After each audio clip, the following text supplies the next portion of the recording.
We've already registered some fatalities. At least one person has been confirmed dead across the country. Much more, even though the doctors are saying that, well, they're in charge and they'll not let anyone die, especially for emergency cases. Ugandans have a reason to really get worried because I believe personally that this country will bleed if this strike doesn't come to an end. But, all right, let's look at a national outlook right now. Jordan, you're live from Bara. What does the situation look like right now? I can tell you that the private hospitals and clinics here are making a kill that is starting 4 days ago. Because apparently patients, whenever they reach here, there's not sufficient medical services being offered. There are some medical workers that have kept in the wards, but they're not offering the service. And what that means is that they're either there as statutes to tell you to go back or opt for private services. And that is exactly what is happening here. So basically, the situation still remains dire. I'm told hundreds of numbers come here and they are frustrated. Some because of course, the financial issues. They have nothing to do. They have just to keep around and hope that probably the next day the medical workers can call off the strike. You get the sense that there are no doctors on the ward as is right now?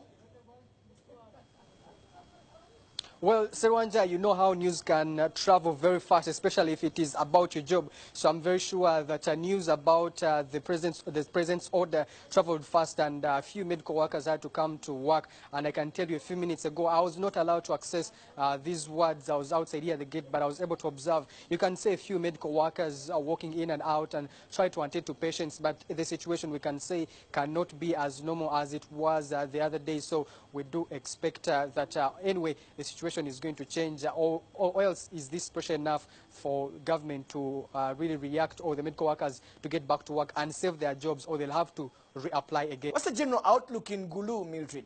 I want to say I have two scenarios, Solomon, and thankfully earlier on I was in Kiriandongo at a government hospital, which is Kiriandongo General Hospital, and the situation was different. The hospital has 4 doctors. Only one was designated to work during this season of the strike, and that one doctor was meant to be handling emergencies. And the information I did get from the director at the hospital was that since the strike began, they had handled about 6 emergencies. That's for obstetrics and for ladies who need to undergo C-section. And just that moment, at around 7 p.m., there was a lady who was being taken to the labor suite, to the theater. And also, we did have the fact that 2 people who had been involved in an accident, a car crash, were being attended to at the emergency area. So I think the doctors in some of the hospitals paid attention to the emergency. But when I went to Lacho Hospital, which is also private, it was totally different.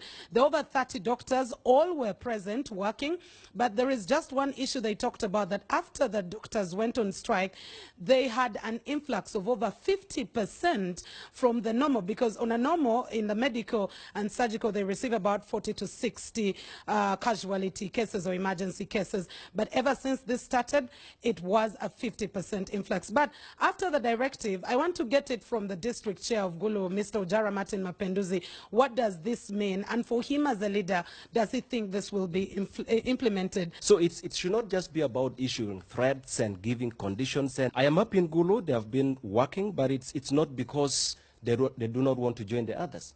But I think it's because of the uniqueness we have here, that we have a population that has gone through a lot, and so the doctors are a lot more kind of sympathetic. But when you hear how they talk and then you interact with them, they are definitely facing the same problem, and you see the pain. And I think the ministry needs to know that it should not be about issuing threats. It should be about finding a permanent solution to this.